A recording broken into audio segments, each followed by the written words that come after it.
na kombo ya tata mwana pe Molimo Santo bandeko na ngai bana ya papa Simo Kimbangu Kiangani mbote mingi mpe mokolo mwa misato molamu na bisika biso bino bozwami lelo émission na bino te ya ngai na te ya yo to te ya na ndenge tolakanaki lelo tango ekoki mercredi le 11 août nde tokolobela likambo etali dot likambo etali libala parce que libala ezali eloko monene libala nzambe ye moko ute bandeli alobi il n'est pas bon que l'homme soit seul nde yango nzambe tango asalaki Adam amonaki Adam asalaki ye moko asalelaki ye musungi et puis ndenge tokolandaka babi Adam depuis bandeli azalaka koseka te kaka jour oyo amonaka mopanzi na ye Eve nde Adam asekaka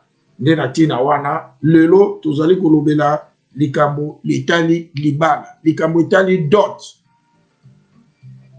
surtout na biso babantu bakongolais ya trois Congo Angola Kinshasa pe Congo Brazza nde mpona kobanda émission na biso lelo tozali pe na mokolo moko ya monene tolobaki avant-hier ezalaki anniversaire ya mama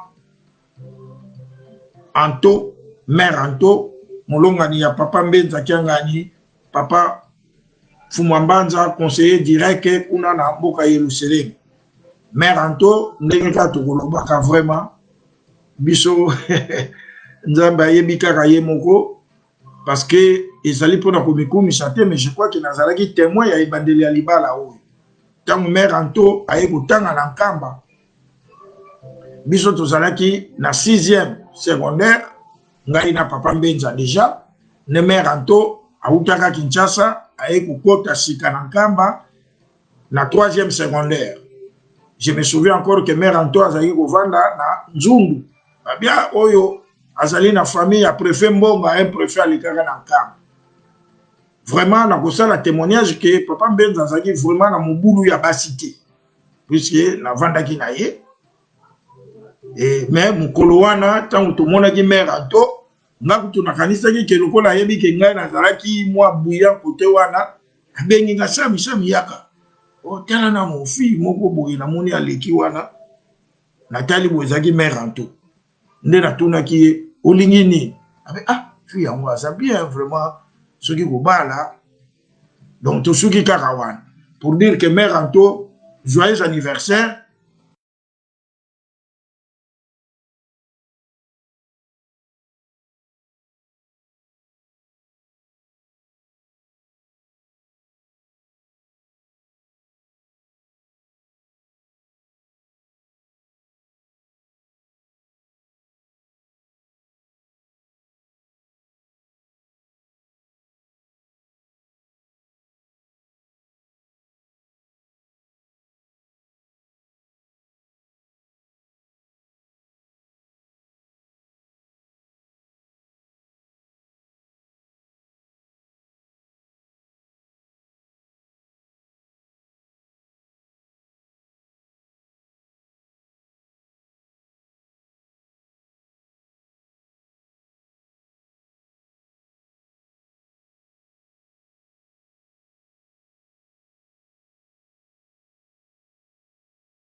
Ndenge tosalaka pona ba conseiller direct ya papa mokonzi ya Boule. Donc ndenge ka na lobi mère Anto na mama Marie pona kopesa honneur na bango toko tia mwa nzembo ya anniversaire pona to souhaiter bango mama Marie to souhaiter yo déjà en avance mais tokozanga te kosala pe mwa eloko mokolo wana soki koki atako tokosala émission te toyoka nanu joyeux anniversaire na ba mama na biso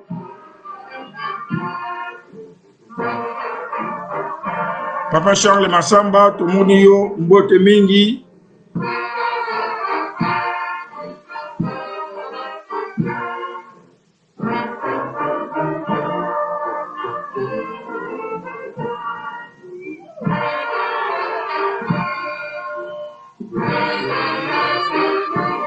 Joyeux anniversaire, Mère Anto, Makiese, Kianga Nimbenza. Joyeux anniversaire, Maman Marie, Mwilu, Diangenda. Batatana ba mama, ndenge na lobaki, émission na biso lelo, ezali kolobela likambotali libala. Nde bokomona, tokoyemba mingi penza banzembo ya buko. Lokolo eza koyemba awa.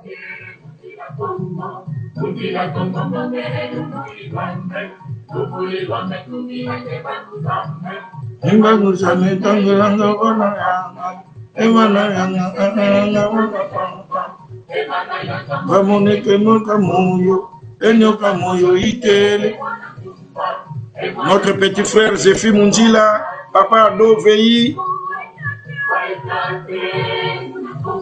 Les lots kolobela likabwa libala, Papa Ado pe opesa yiso mwa témoignage tokozanga te kolobela yango. Nde to lingi kopesa pe mbote na baninga ebele o tokosalaka na bango musala ya kinzonzi. Tobosani te kopesa mbote na doyen Simon Tiangani. Ngai kinzonzi ya liboso na loba na poto, c'était grâce à lui. Il est vrai que na Kinshasa nazaki na ngamwa koloba ba kinzonzi. Mais tant on a commis na poto, un jour to kendaka kinzonzi na bosa na ngoto wana za premier kinzonzi na poto, ngai na kendaka kwa kinzonzi te. Papa Ngazi azali kobalisa mwana na ye Mama Lydia Nkodia. Oyo azali lelo na Ratelki je crois. Alors nzonzi oyo bazwaki na côté ya Papa Ngazi ezali Papa Simon Tiangani. Mais nzonzi oyo ngaza na côté ya mobali je crois azwaki empêchement. Nde Papa Simon Tiangani alobaki bon comme nzonzi azate Papa Mbote Mundila yo zala nzonzi. Et bayebaki te tango na koti yango boudon yé moko Papa Tiangani koute ya peso anga mbota bi quoi? Ça c'est l'élève qui a fait plus que son professeur. Banda mukolo wana Milie Kimbangiste nyonso d'abord et découvrir ngai nde calendrier na nge komaki surchargé yé moko pe Papa Tiangani akomaki soki babengi ye na kinzonzi po azaki parmi les élèves akomi kotinda tinda ngai bango moko pe bakimbangiste biso moko bakimbangiste basali publicité na niveau ya mabota na bango et tout ça, ce qui fait que je peux pas dire que je suis le meilleur, mais je suis parmi les meilleurs. Il y a kinzonzi awa na région parisienne na kende ke ba province ba mboka ebele bele. Donc toyebi mwa muke yango toni kolobela likambo libala yango Papa Simon Tiangani to pesi mbote. Pe merci ming Papa Félix Kwanzambi, Papa Charlie Antonio, Papa Kumbi Mapasa, Papa Sami Nzonzi, Papa Thomas Mwanambuta, yepa koma livre lokola ngai ya kinzonzi, Tata Thomas Mwanambuta, vraiment merci mingi, pe mbote, pe to yebi spesi mbote na biso nyonso, surtout Papa Aurélien Rambanou, yepe na lo bazali bon, élève na ngai par correspondance, parce que chaque fois qu'il y a kinzonzi, abenga ngai, Papa Mbote Mundila, awe le kakandenge nini, awa basala kandenge nini.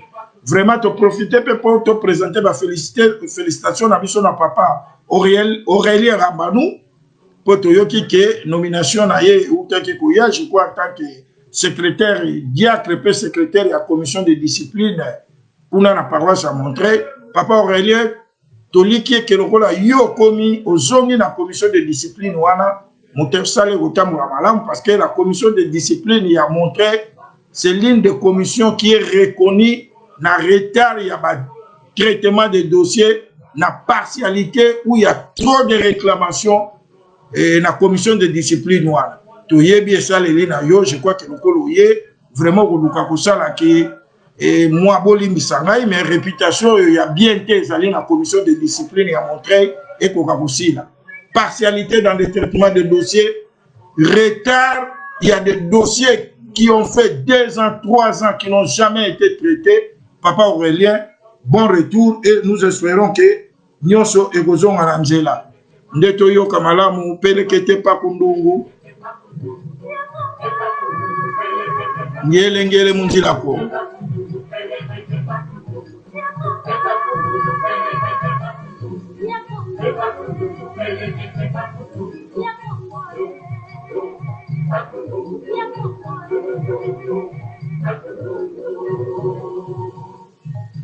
Bongo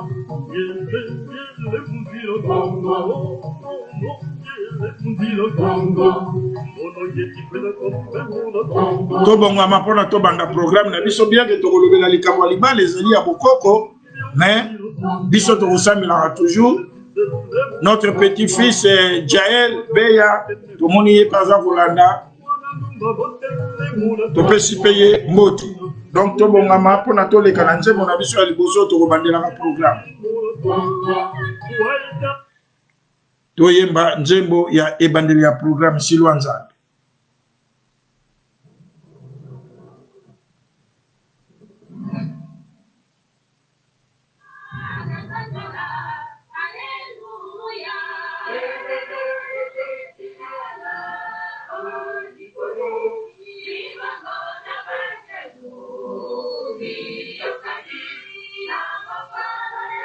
Bolimisa ngai toyemba Silwa Nzambe machine ekendaki mwamba topesa na baconseil mangomba Nzambe alingi asala likambo mosusu soki tozotambolaka na désordre mikolo mpe ezali kopusana soki biso batobondelaka tomipesi likambo ekokatama tokota na badésordre te.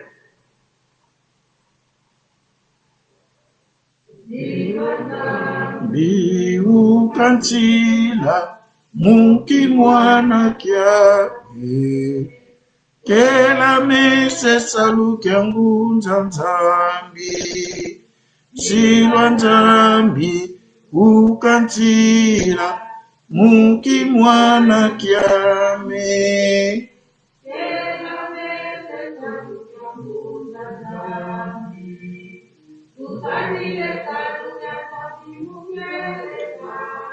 batata bamama lokwa tozali kowela mbonga toyoki nzembo Silwa Nzambe tosala mosala na Nzambe na solo nde tokoleka na prière oyo ye moko papa Simon Kimau Kiangani akosambeli tolanda prière wana malamu bien que eza molai mais soki toponi prière wana c'est parce que na kati ya libondeli wana papa Simon Kimau Kiangani aza kosenga mpona bamama oyo babala baboti te aza mpe kosenga mpona ba jeune fille oyo bazangi mabala. Alors tant biso toza ko compliquer likambo libala c'est que toza ko ça le contraire ya volonté toza encore ko pesa mukumba epa ya papa Simon Kimau Kiangani tolanda libondeli o malamu toyoka ndenge nini papa Simon Kimau Kiangani akobonde tobonga matobonde.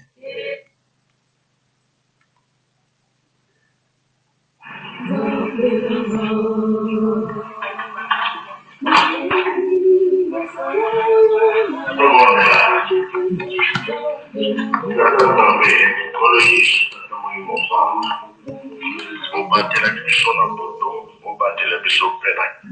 Oui. Nous avons kimia, pesa biso kimia. Tola la fana malade, kwa la kapela malade. Nzoto ya malade salakate, nzoto ya kimia we salakatisa. Una na nkamba. Kono yizo na tata Simon Kimau. Okanga kilikamba kopikisa loposo mwinda. On a quitté passer à mon temps que vous méritez en molay. Boloko nango 4400 ans ya boloko ya moto mwinda. Bilo oya ki ko récupérer biso. Kolo yeso lobinga na ke ora ko ya kosala ya mingi ya koleka.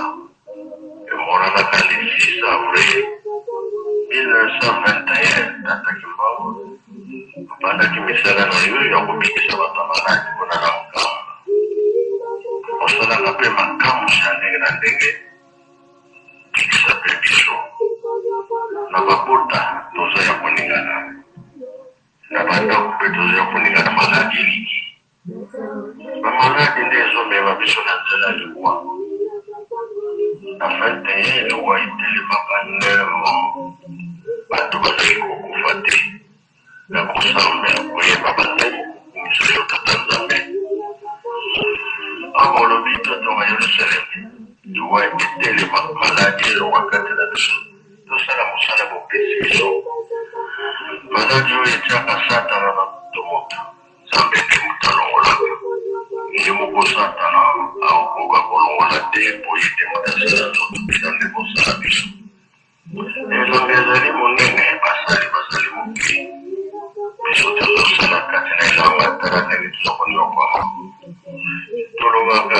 na tosimbami na maboko ya bato mabe kozwa na nguya mpe makasi ya kolongola biso na maboko ya bato mabe wana pamba te tolotaka mabe tolota bato kokufa bato bomoi bapesa biso biloko ya poto kolala kolamuka nzoto pasi toyokaka moto pasi biso kingo motema maboko mokongo libumu te bakolo maite makila te tension estomac malaria typhoïde hémorroïde na bamaladi mosusu mingi balamuki te bazalana ya kolala na ntina basunga bango na bopito batondi na ntina maladi sunga bango biso mpe toye na bamaladi na biso sunga biso basanza oyo kobanda septembre ti avril tobelana mingi bamoi makasi bambula makasi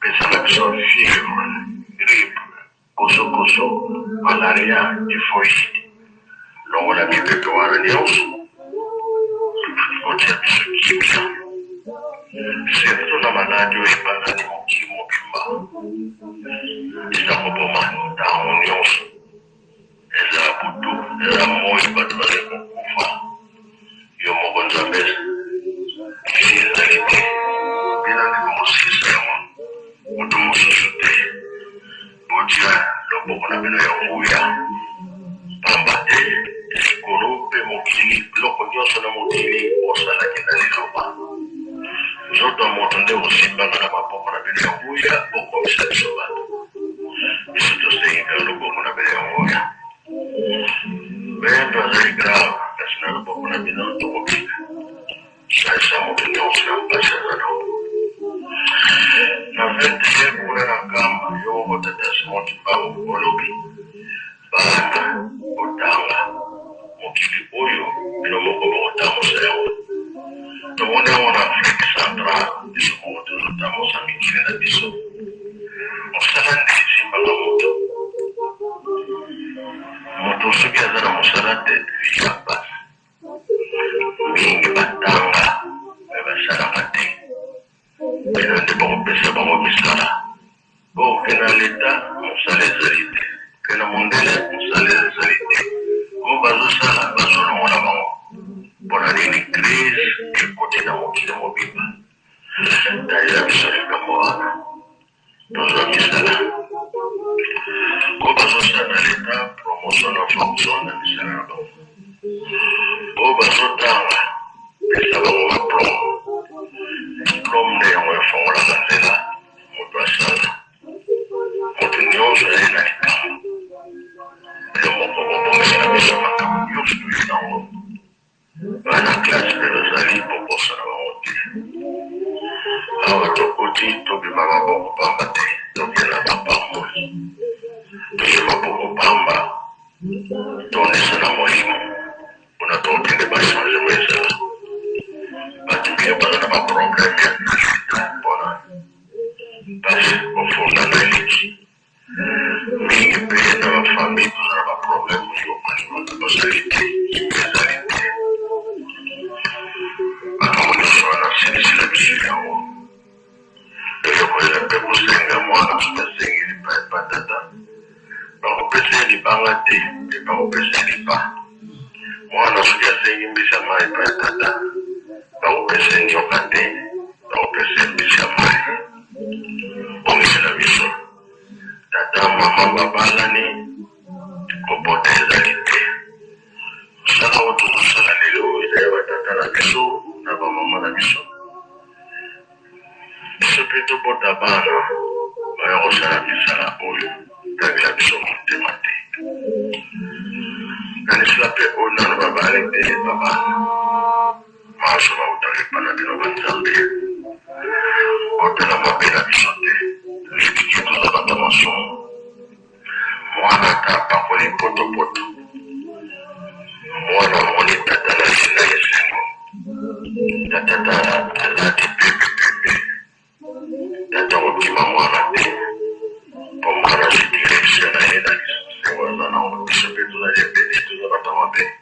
na surtout mpona toye epai ya tata bino batata na biso boyamba biso na nyonso toye nango na kombo ya tata mwana mpe tata molimo sango. Amen. Amen. Batata na ba maman, je crois que tu l'as dit, papa, très bien, na libondeli na ye. Alobi bien, oyo babali baza kobota te. Salisa pe oyo babali te babala. Je crois que tu l'as dit, libondeli wana malamu. Pa lobi, soki o babali baza kobota te. Musalo soki biso toza kosala ngo po batata na biso basalaki yango batikala kobota biso.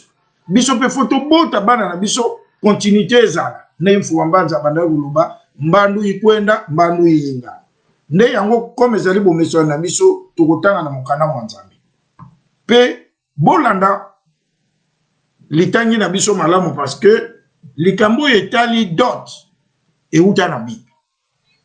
Ceux qui bokanisaka keza invention non, dot euta na Bible. Nde lelo tokotanga na Genèse. Genèse chapitre 24 verset 13 à 20. Pour autant moi mingi si matoko sauter toke na 49 à 54 pour isolon ezali moi mulai. Donc ceux qui tozui toko kakutanga na kombo tata mwana pe molimo sanction je disais Genèse 24 13 à donc 13 à 20. Ceux qui tozui totanga na kombo tata mwana pe molimo sanction. Voici, je me tiens près de la source d'eau. Et les filles des gens de la ville vont sortir pour puiser de l'eau. Que la jeune fille à laquelle je dirai, penche ta criche, je te prie pour que je boive, et qui répondra, bois, et je donnerai aussi à boire à tes chameaux, soit celle que tu as destiné à ton serviteur Isaac. Et par là, je connaîtrai que tu uses de la bonté envers ton Seigneur. Il n'avait pas encore fini de parler que sortit sa criche aux épaules Rebecca, née de Bethel, fils de Mika, femme de Nashkor, frère d'Abraham. Nazongeli, frère d'Abraham. C'était une jeune fille très belle de figure. Elle était vierge. Nazongeli, elle était vierge et aucun homme ne l'avait connue. Elle descendit à la source, remplit sa criche et remonta.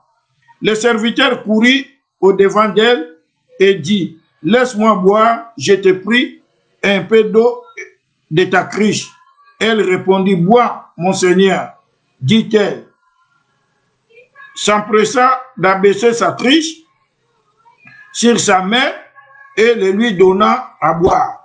Quand elle eut achevé de lui donner à boire, elle dit, « Je puiserai aussi pour les chameaux, pour tes chameaux, jusqu'à ce qu'ils boivent assez. » To sauté nenge to lobaki to kokende siko na 49-54. Kuna balobi boy. Maintenant, si vous voulez user de la bienveillance et de la fidélité envers mon Seigneur, déclarez-moi, sinon déclarez-le-moi et je me tournerai à droite ou à gauche. Là-bas et Bethel répondit, c'est de l'Éternel que la chose vient. Nous ne pouvons te parler ni en mal, ni en bien. Voici Rebecca devant toi. Prends et va. Et qu'elle soit la femme du fils de ton Seigneur, comme l'Éternel l'a dit. Lorsque les serviteurs d'Abraham y entendit leurs paroles, il se prosterna en terre devant l'Éternel. Et le serviteur sortit des objets d'argent, des objets d'or, des vêtements qu'il donna à Rebecca et fit aussi des riches présents à son frère à son père et à sa mère. Au nom du Père, du Fils et du Saint-Esprit. Batata ba maman, toyo kananu avant de continuer nzembo oyo ya libala. Poto ye batina nini ya libala. Biso banzembo na biso na kibangi te za inspiré. Toyo kananu nzembo ya libala.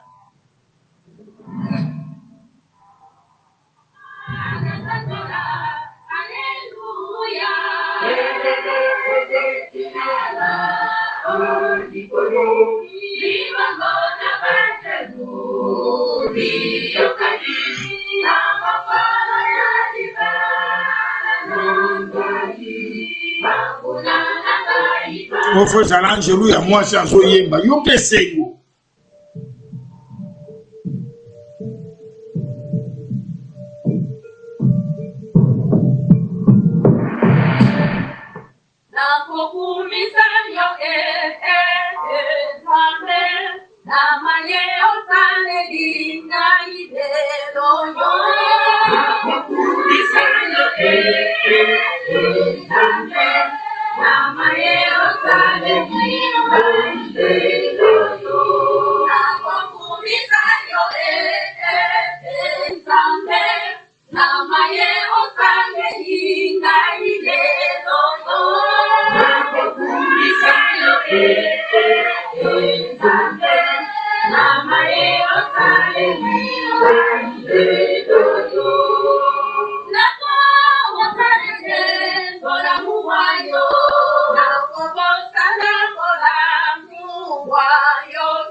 Batatala ba maman. Je crois que la nzembo wana. Mokanda na biso totangi eza kolobela moi histoire pour rappeler histoire wana. Parce que na histoire wana eza na makambo ebele tokozo. Abraham Nzambe apesaka ye mwana na bonunu na ye mwana ya elaka Isaac. Mais tango Abraham amona ke tikali muke akufa abengaki l'un des serviteurs na ye, le plus fidèle de ses serviteurs. Alobi na ye tia loboko wana wis na ngai pe jire ke okobale la mwana na ngai Isaac oyo azali na elaka mwasi ya mopaya te wana mboka ya bapayo tozali. Mais okozonga tina mboka na ngai pai na wuta okende kolukela mwana na ngai Isaac mwasi. Jire pe serviteur na ye ajiraki. Azwaki shamo misato atie biloko akei abi o mukuma munene oyo Seigneur nanga pesi ngeske na kokoka. Tango akomi na porte ya mboka moni bamboka na biso mingi na Afrique zaka. Donc okokoma liboso na mai wana oyebi kokomi pe na mboka pai baka kutoka mai ya komela kusukola milambe konso. Asali libonde li habitata Nzambe. Yo zali opona patron na ngai Abraham comme serviteur na ye. Ye atindi ngana ya kulukela mwana na ye ya ilaka mwasi. Tikate comme ba fille balingi ko bima ko ya kutoka mai. Parmi bango oyo ngana ko senga pesa nga mai. Pe akoboya te. Akopesa nga mai. Pe ekobima na munoko ne moko ke na pesa pe na ba shamo na yo ye na ngope mai. Ye wana nde yo otindi. Tango asilisi ame afungola miso amona Rebecca azako ya na Krishna. Rebecca akei atoki mai. Tango Rebecca sisi kotoka mai alinga mata ya sengi yabi mama okopesa nga mai na mela. Yabi likamute papa papi mela ka mutu mai te yango yo uzwa mela na yo. Tango bandiko mela ye kutu asengi tabi na kei pe na zwila pe ba shamo na yo ba mela pe batonda. Yabia oyo Nzambe atindela kingai ye. Atuni ye eske na ndaku ya tata na yo esika ya kolala ezali pe na place oyo biloko ya kolia pona bampunda na ngai ya biwi Monseigneur na ndaku na biso place ya kolala ya bapaye ezali biloko pe ya kolia ezali nde yango azwaki collier alatisaki ye na loboko na lopete atiaki ye na mosapi. Nde Rebecca kimaki mbangu ake koyebisa ba parents na ye ke tala mutu moko aza koya na lobi na ya kovande pa na biso tala eloko ya latisi ngai tala maloba ya lobi na ngai nde laba ya zali ndeko ya Rebeka abimaki ake koyamba serviteur ya Abraham wana apesi ye sika ya kolala bapesi ye biloko akolia tango bapesi biloko akolia bite nga na kolia nanu te soki likambo na yelaki na sali yango te tolanda lisolo malamu toyebe pa idote uta bango babi likambo yango nini alembole bango no mokonzi na nga atindaki ngai na ya bango babi o me mokonzi no wana kasi oyo ndako ya ndeko na ye oyo mwana okuta na ye mwana ya frère na ye donc Rebeka azali mwana donc Isaac abala cousine na ye tango mona akepa na biso bakongo na kala babandaki kobala na ba cousin cousine o vutula menga kokanda diamase vutula menge utaki wana nde balobi Seigneur atindaki ngai menga na moni mwasi yango ye opota ndenge na sambelaki nzambe pa atindi ye balobi likambo zate zwa ye kende na ye batata na bamama balobi zwa ye kende na ye basengaki ni dot ni eloko me ye moko nde serviteur tango ayoki bo asepeli abimisi biloko ayaki na ngo apesi na bilamba epai ya mwana mwasi apesi pe epai ya baparents na ye et totangi na mukanda nzambe cette fille était vierge elle n'a jamais connu d'homme batata na bamama soki lelo tolingi kolobela likambo ya kinzonzi tokota makambo yango ndenge bana kini balobaka ndenge tolobaki ngai pe nakoma livre sur le kinzonzi je crois que makambo nyonso ezokoleka lelo comme si j'étais un prophète soko tangi na livre nanga je crois na page 89 na lobela likambo oyo ya exagération ya dot na kinzonzi ya ba complication batata na bamama libala eza eloko moko ya esengo papa Mfungwa Mbanza papa dia Lungana parmi ba livre akoma nkembo ntatu ya Avenzari. Donc papa dia Lungana a écrit que dans la vie l'homme a trois fêtes. Il y a la naissance,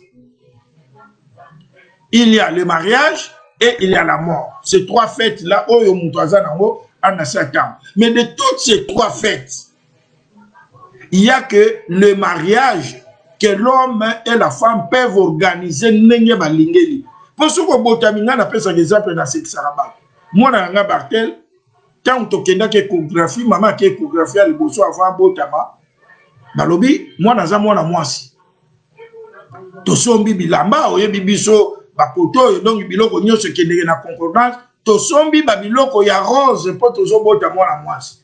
Maman lera kei dernière échographie etikali ba 2 ou 3 mois avant bota biso si to toni ça na ba valise na biloko rose ba bio non on s'était trompé moi na bomba ki sexe na ye azande mobile oh to sani to bisi to sala ki ba dépense donc Bartel na bo mwana to lumba ye bilamba ya rose alata yango ko discuter te metango Bartel aye ko kola nga kombo ya renga na ye belango pa Bartel sombela ye basket ya non papa ça c'est du ringard je peux pas porter mais na bo mwana wana Bartel to latsa ye bilamba rose ya basi to doubla ngo il dit si to sala ki ba dépense lelo pe soko kufi ato tiki ba testament o mona ko tunda kuna yo penzo tonga soki ndenge ni mebembe na yo ba tie libanda ba ke ko tia yo na morgue o ko tika testament ba ko exécuter amuti mais fait yo mwasi na mobali ba organisaka muto organisaka comme il veut comme il entend comme alinga sepela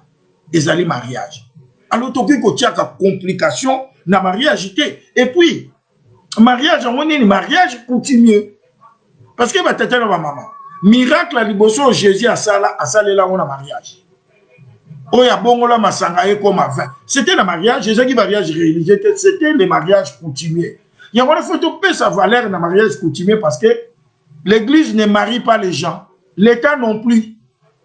Le mariage se fait d'abord en famille, l'État a officialisé le mariage au Bossali na famille, puis l'ingomba a pambola mariage au Bossali na famille. Il y a pas na biso ba kimangise avant ba ça le mariage religieux ba tout na d'abord ba parents. babengisa les deux familles aboza d'accord boyebi makambo yo tout ça bino pe tata bosi bozwaki tozwaki o tozaki na moposa nde lingomba asali libala mais sikoyo complication ekoti na likambo yo etali dot batata na bamama totala na malamu chapitre na biso totangi mwana wana balobi Rebeka azaki pe vierge Abraham serviteur na asengaki te ke sikoyo nalingi mwana bino nangi nakenda ye bolobi nini napesa bino nini te ye moko na ndenge alingelaki nde apesaki mais lelo eloko nini toza komona batata na bamama eloko nini toko remarquer d'abord pa ya Rebeka pe po tokolobela pe na bamama awa na sikoyo Rebeka azalaki gentil basengi ye mai apesi gentillesse mpe ebalisa yo mama okanga jeune fille okanga elongi soki babengi yo kutu kaka dongi ndenge okodongola kutu sikoyo babalonde baekutere na matoi elongwaka lisusu te sikoyo bakodragele yo ndenge nini kaka kokende kolelaki papa ngai libala mais libala yango mobali yokanisi papa koloba mobali ye wana azoya mobali ayaka kaka ndenge mpe serviteur ya Abraham ayaki tozalaka mpe gentil elongi ya kofungwana basengi yo mpe mai opesi ate okoloba non mais au moins gentillesse wana bamama place wana mpe tobongisa et puis sikoyo toye kokoma na likambo etali tolobeli yango ke likambo etali mariage entre les cousins il est vrai que sikoyo esalemaka lisusu te eza bien te comme on le dit mais dans les temps c'était biblique pas entre frères et sœurs pas entre père et fille, mais entre les cousins, c'était autorisé dans l'air. Biso, Bantou, surtout les trois Congos, biso ne pas juif. Je crois tribu moko yo et bunga na 12 tribus d'Israël, yangwane yaka komona na Banzako. Batata na maman. Abraham et loko mususu to ko retenir. Pour awa toza ko te ya pena bana na biso babotami surtout nos enfants qui sont dans la faquille, je ne peux que vous jeter des fleurs, je ne peux que vous féliciter, surtout que vous ne prenez pas aussi un autre nzondi que moi. Parce que Abraham a dit à son serviteur, jure que tu ne prendras pas pour mon fils une fille étrangère. Ici, quand je parle d'étranger, je ne dis pas que Congolais à Brazza, à Congolais, Angolais, Angolais, à Congolais, Kinshasa, ces trois pays-là forment un seul pays. C'était le royaume du Congo. C'est pour cela que nous avons les mêmes coutumes. Alors, j'encourage nos enfants de la Faki qui bazako bala kaka ou abali angolaise ou abali nani parce que c'est biblique. Il ne faut pas aller ailleurs. Mais qu'est-ce qui pousse aussi nos enfants à aller ailleurs? C'est parce que tokomi ko exagéré. Nadot. Rebeka totaliawa, basengela ki écoute l'autre côté, mais elle était vierge. Tata na maman. Question musunga na kutuna toloba ki autolo bela makambu ya bokoko. Eza ya lingomba te. Mwana oyo yo tieli kala ka bakata na liste. Mwana no wana za vierge.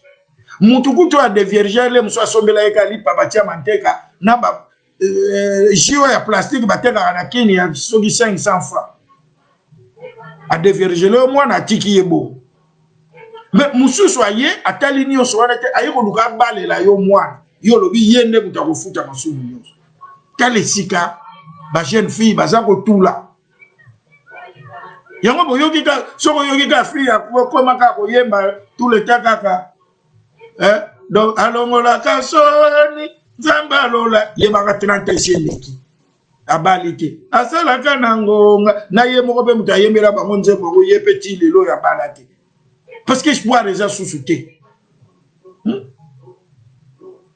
na tata moko yemba tata ya mokili bientôt nga monopole mbulani ni okobalanga kimobange komi adepa nzoka kutu talu kutaka mais attends biso pe mkomusu na centre ya oloba mais ayembi nzembo nini mais biso mkomusu pe na kimbanseke tata mvilakani ateya lobi batata na ba mama mpasi otoza komona misala kopesa nchinchani soki tobateli bolingo mibeko na misala te tokoza lokola nzembo moko naza koyoka ngana moni mpasi ya mpambe ngana moni mpasi na église na kimbanseki donc lukutaka no ekanga ngai te batata papa mfuba longo pa yembela biso aye na komitunaka na bongolo batata na ba mama d'autres na l'air ya kala ezalaki symbole ko revaloriser moi na boyite mama Oki Masamba a na raison ngape na pesi raison akomela ngo papa Sylvain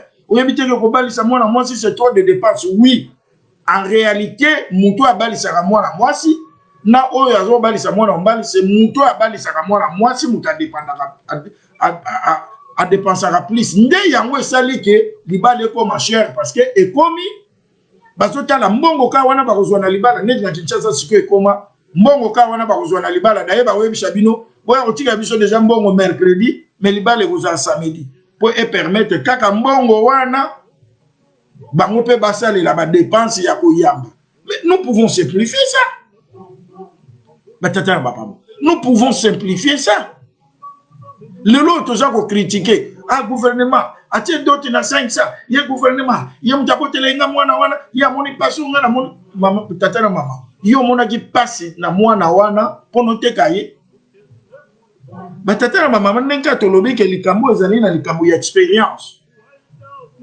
mutu soka tonginda ko na ya kitoko bapesa ke lukumu dernièrement na kenda ko sala kinzonzi na koma ngona livre un certain monsieur Mbemba Tostao azaka célèbre joueur na Congo Brazzaville mais ngana zaki côté mwana mobali azoke lubala mwana ya Mbemba Tostao abota miao asali betidi na yawa universitaire à Silisi omoni mwana umeliso Mbemba Tostao asenga un euro symbolique comme d'autres bouteille moko ya champagne il est vrai que bouteille wana mwana na kina lobela kinzonzi alobaki na somba kiango 100 et quelques euros champagne asengi costume na ye pièce mibale ya wax na makasu abuo pia ngai lere mwana mobali wana yebisinga ngami oye le monsieur eza attrape totia $100 100 euros plutôt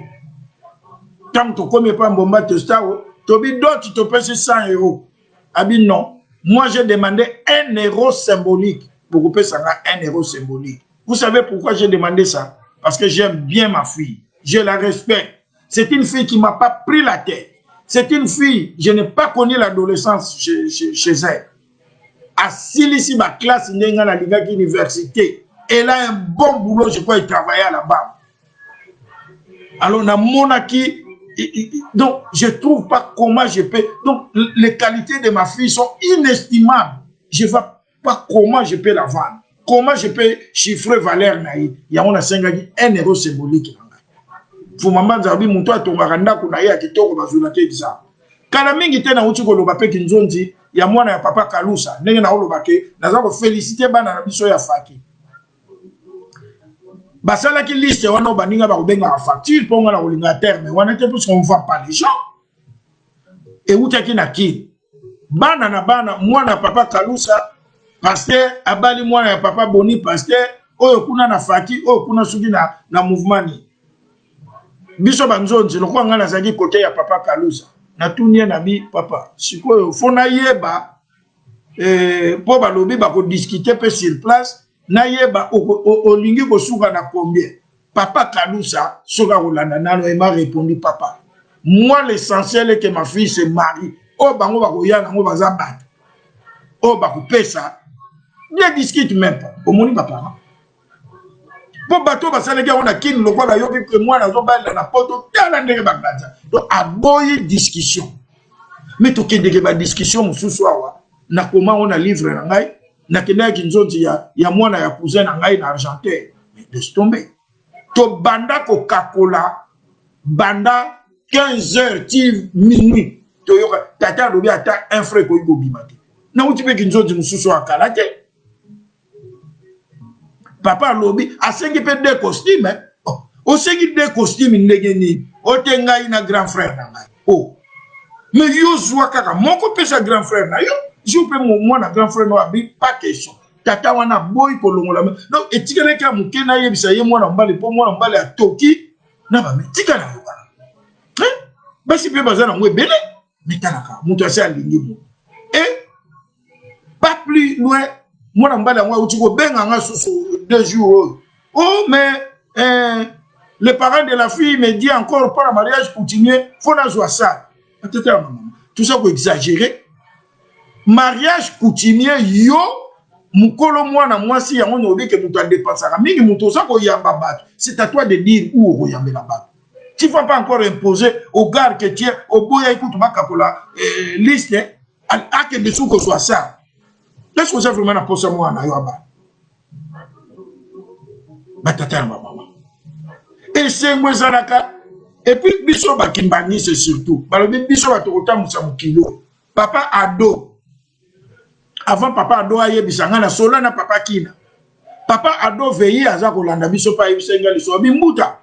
Ngai papa mfumwa mbanza penda mutu ayebisanga bi ovo tokenda webisa likamu suto balisa mwana bi ovo silukwedisa mwana lupeta kaluluti singi $100 ko soki bolingi bobalisa mwana dote ezaka plus de $100 te papa veille wana aza kolanda nga azali e na tuna papa kina bana ya bapapa nyonso babala bana ya bapapa d'autres ils ont $100. D'ailleurs, à l'époque des papas derniers, ça nageait dans des $50. Mais tu l'as dit, tu as eu un nzembo. Tangi na fuya fu mwame.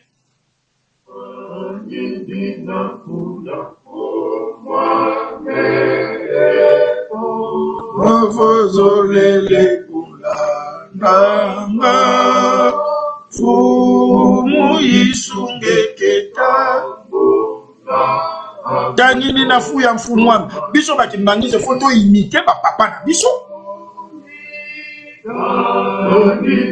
to imiter bango kokata suki to koma na bakovo kosala boy bongo na mariage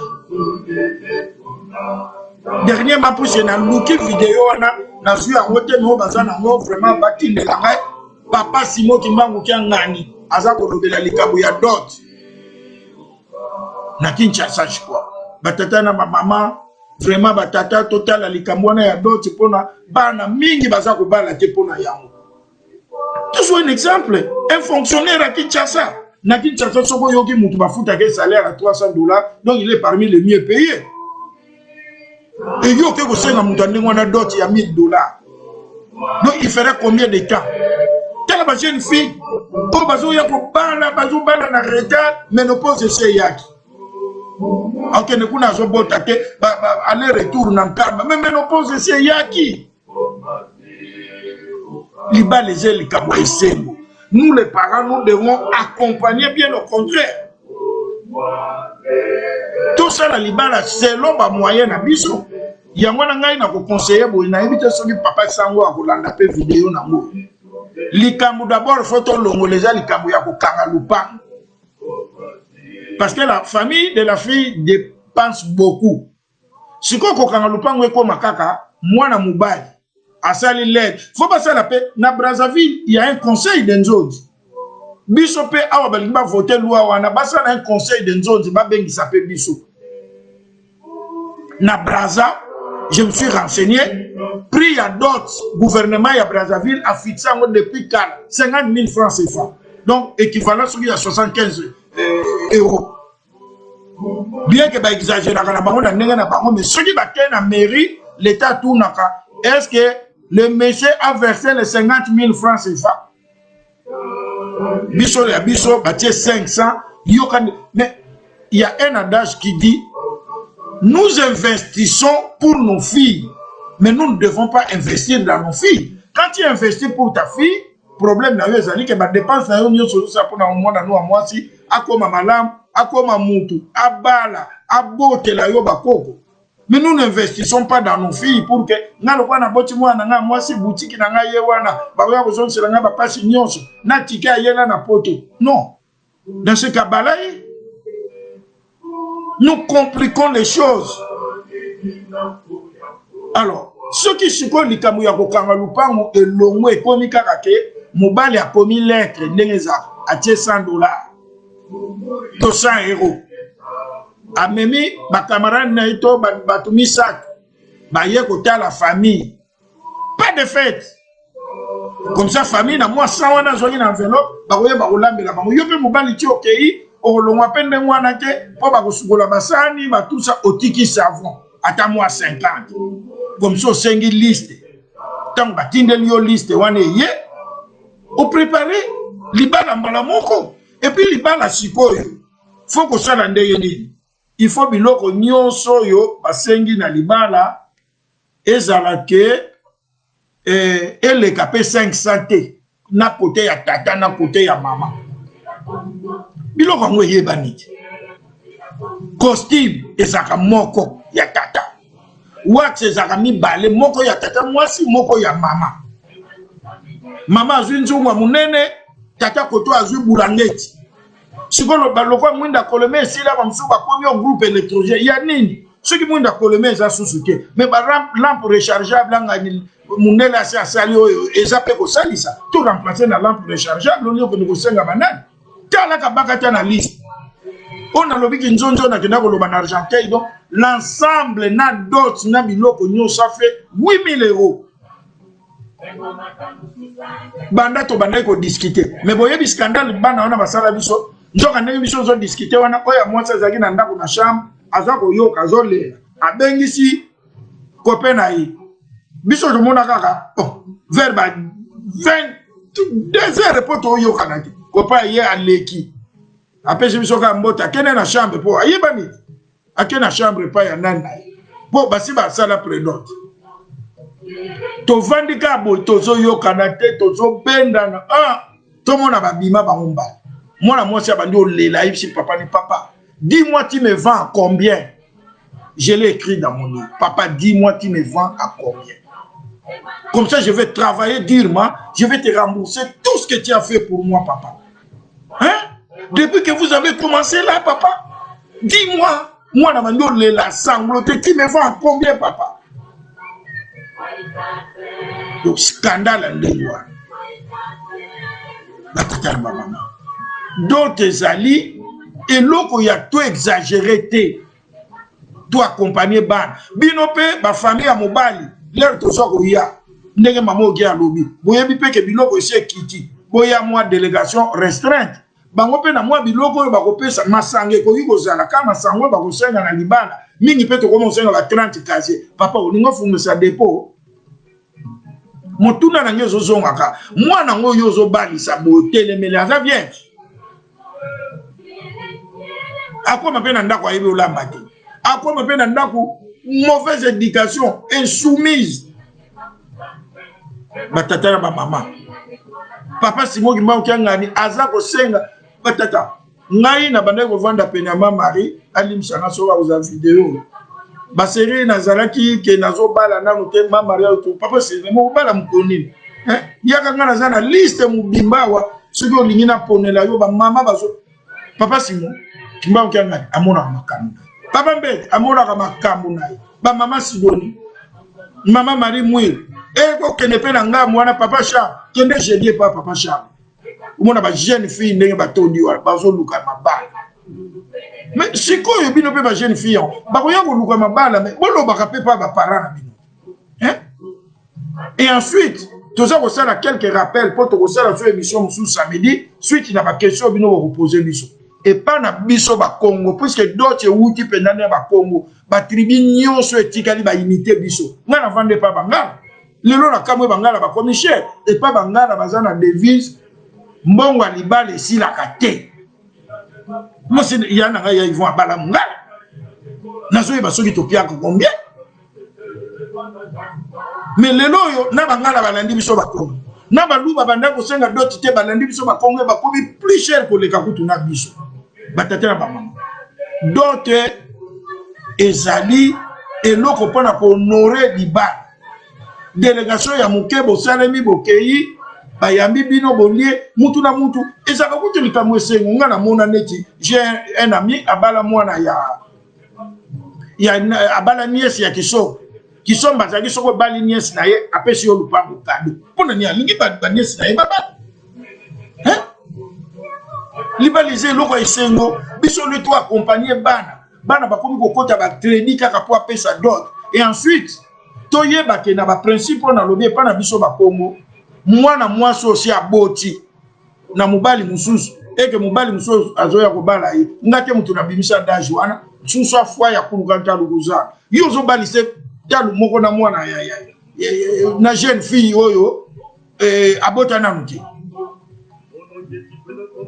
mwana na coutume na biso ba Congo po boza ko imiter biso mais bo imiter biso pe na nyonso na coutume na biso ba Congo mwana oya bala liboso mwasi ya bala liboso eke doti ya liboso ezonga kite barambusaki yango te basengelaka ye lisu doti te soki azwi mobali misima bato kutu bakosepela mwana oyo mobali akufaki to mobali akoyaki azwi mobali akoya ndenge oyo alingeli na masanga na mwa enveloppe ndenge oyo alingeli kaka mpona kohonore kakoki kozwa mwasi na ye bongo te me biso ekoma na mwasi akufela mobali prix moko na jeune fille est-ce que toyebake tokomi na 2001 ndenge tokomi na 2001 sikoyo bano babotama na 2003 bakomi na 18 ans awa yo solo baka ngai bakobala ngai na ota kasi ikeya lelo nga menopause mbula nini okobala nga kimobangi okotikala mpe ka wana to facilité l'état mpe ndenge atie wana yeba peke to yeba mpe kotia bagarde fou awa l'état alobi ke akitisi mpo bato babala fo l'état mpe tata sango batalela biso bongo soki batie mwana nozemi babali ete fo mobali wana pazwa charge ya kozwa dépense wana banana leyeti soki te il faut pas kangama il faut justice patala likamwa po bakitisi pona facilité kobala bosiko soki obali te osente mwana ba kende ata kosala geste ndenge basala repa bandeko na biso bangala kende ata kobala mwana soko kobala mwasi te zo ata charge ya mwana eza te lokwa mobeko parce que le tozwaka mibeko bolimisanga naza kokritike te me nakopesa mobeko moko ngala moni ke ezalaki désavantagé mpona basi na église na biso kimbangise na lukutakano bazwa décision balobi soki mwana mobali osentaki fille jour okolingo bala fille oyo osentaki boza na droit ya kosala mariage normal te boza na droit ya kosala fête te bokende kaka na bureau. Alors maintenant qu'est-ce que les garçons font asentaki ake bala fille mosusu parce que mutu nyonso surtout aza musicien oyo aza na MC donc na bagroupe nyonso talaka bamariage ya biso bakimangite ndenge ezaka eleki fille yo mpe nalingi ye mingi me ngai na korate bahonneur nyonso wana malamu naluka fille mosusu du coup on a pris une loi nayebi te papa katembo soki bozoyoka biso mais cette loi là préjudicie les filles tokomi na bafille mère ebele l'église puis boko force mpe mobali wana bala ye te l'église ya biso baforsaka moto obala te asalaki accident atiaki zemi c'est fini eleki mais sikoyo moyen bala susu fille wana ezalaki akoma obanga mpo akosala mariage te. Donc quand nous prenons aussi des lois faut totalaka les pour et les contre nous en amont et en aval. Donc batata na bamama toza sous na émission mosusu samedi kaka mpona likambo etali kinzonzi etali libala.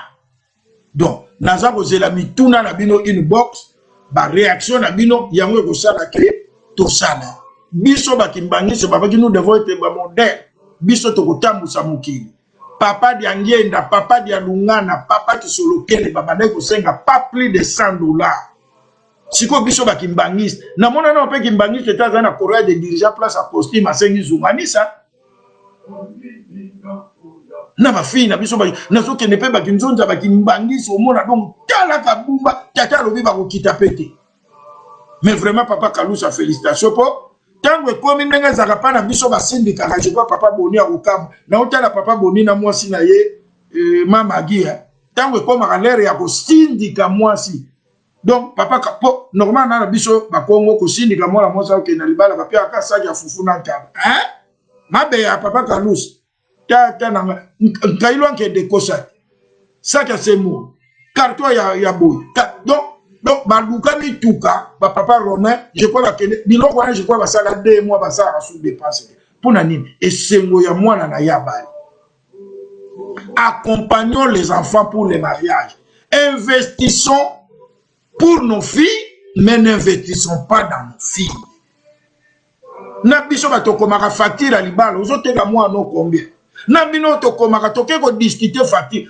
Ba ko ya ko discuter et ça ka personne. Mona to bimi oh biso lingi to koki 1000. OK, on tient 1000. Soni, on est en train de chosifier la femme. Mais ce que tu es raisonnable, ok, dernièrement, on a pris un exemple pour Nassili ça.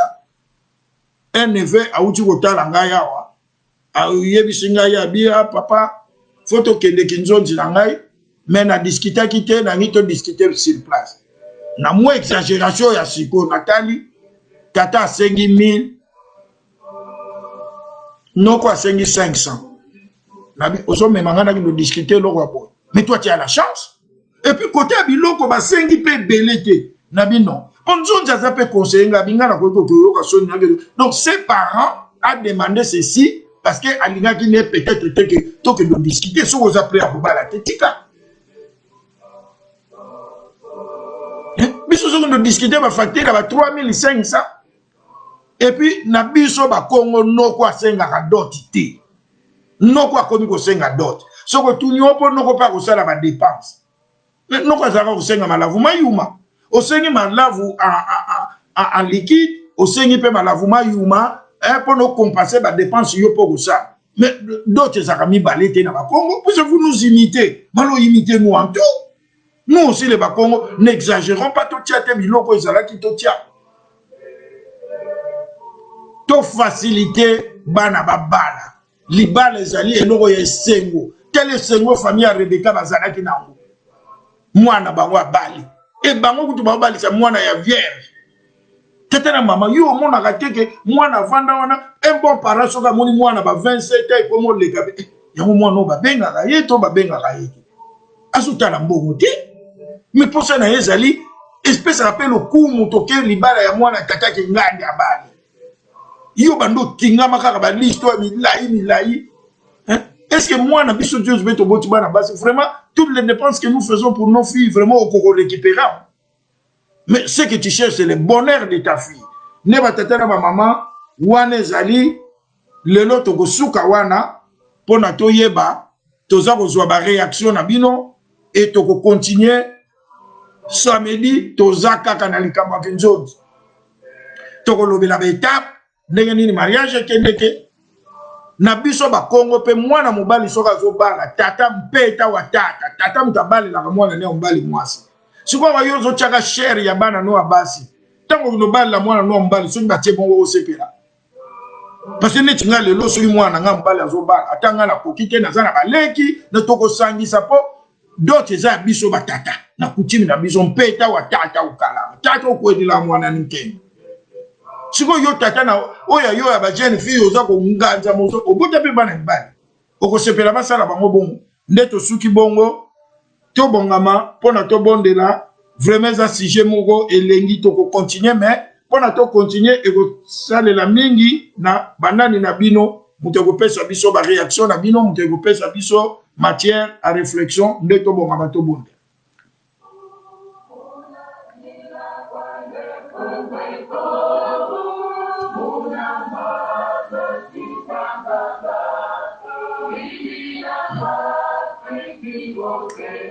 Tout ça, mkumba sei mwani mwanda vile. Tate tu mazulu bika mkumba kwa zitu swati tinkiaukiza. Uzolo la vanga mantoto ni kokuzulu. Tuvandi akoto kalukalum. Utuloka masumu eto leloka tuloka tantu eto. Kutuyamulako tobo mpukumunu. Kansu tuvuluza muna kwa ubi. Kadiki ya utini kembo ya mvu. Muna mkumba sei mwani mwanda vile la. Yahweh utuano. Yensambu za mfumo Yesu Kristo zola kwa nzambu wa seto mtuwadi wa mwanda vile mekalanga yetu gawa ya kuelevu na mkumwa seye mwani mwanda vile. Amen. Botika la malamu ndeto kutaina mkolo wa samedi tombo sana teke vendredi tozali na anniversaire ya mama Mwilu Diangenda conseillère direct ya tata Mkonjabu. Merci beaucoup.